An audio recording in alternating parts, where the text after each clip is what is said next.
नमस्कार। आज हम सुनेंगे भगवान परशुराम की कहानी। भगवान परशुराम ने क्यों किया था अपनी माता का वध। भगवान परशुराम विष्णु के छठे अवतार हैं। उनके पिता का नाम जमदग्नि तथा माता का नाम रेणुका है। वे अपने 4 बड़े भाइयों, माता पिता के साथ गंगा नदी से कुछ दूरी पर अपने आश्रम में रहते थे। भगवान परशुराम के 4 बड़े भाइयों के नाम हैं रुक्मवान, सुषेणु, वसु और विश्वावसु। भगवान परशुराम अपने माता पिता के आदेश का अक्षरशः पालन करते थे। माता पिता के प्रति उनकी श्रद्धा अथाह थी।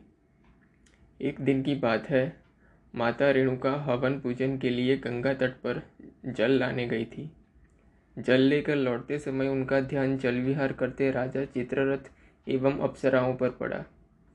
वे इस दृश्य को देखते रह गई और एक लंबा समय इसमें बीत गया। महर्षि जमदग्नि हवन पूजन हेतु बैठे हुए थे और उन्हें देर हो रही थी। तभी उन्होंने अपनी दिव्य दृष्टि से जानना चाहा कि आखिर देवी रेणुका को इतना विलंब क्यों हो रहा है। यह सब जानते ही वह अति क्रोधित हो उठे। जब तक देवी रेणुका आश्रम पहुंची तब तक पूजन हवन में विलंब हो चुका था और महर्षि जमदग्नि आग बबूला थे। क्रोध में उन्होंने अपनी पत्नी को मर्यादा विरोधी आचरण करने हेतु दंड दिया। महर्षि जमदग्नि एवं माता रेणुका के सभी पुत्र वहां उपस्थित थे। उन्होंने एक एक कर अपने पुत्रों को अपनी माता का वध करने का आदेश दिया। अपने पिता की अवहेलना कर उनके 4 पुत्रों ने माता का वध करने से मना कर दिया।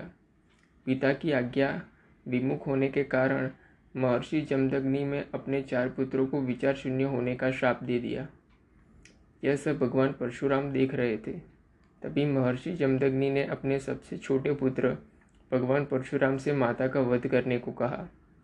तब भूत भविष्य जानने वाले भगवान परशुराम ने बिना एक क्षण समय व्यतीत किए अपनी माता का सर काटकर उनका वध कर दिया। यह देख महर्षि जमदग्नि अति प्रसन्न हुए। उन्होंने अपने बेटे परशुराम से 3 वरदान मांगने को कहा। तब इन सब बातों को पहले से जानने वाले भगवान परशुराम ने 3 वरदान मांगे।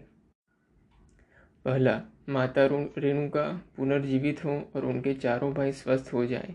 दूसरा, इनमें से किसी को भी इन बातों की स्मृति न रहे। तीसरा, वे दीर्घायु एवं अजय हो। भगवान परशुराम की मांग सुनकर महर्षि जमदग्नि को अपने क्रोध का एहसास हुआ। तथास्तु कहकर उन्होंने अपने पुत्र को तीनों वरदान दे दिए। महर्षि जमदग्नि समझ चुके थे कि कोई भी पुत्र ऐसे अपनी माता का वध नहीं कर सकता जब तक वह स्वयं भूत भविष्य जानने वाला न हो। मन ही मन उन्होंने पुत्र धन में प्राप्त भगवान विष्णु को प्रणाम किया।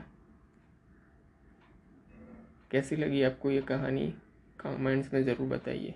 धन्यवाद।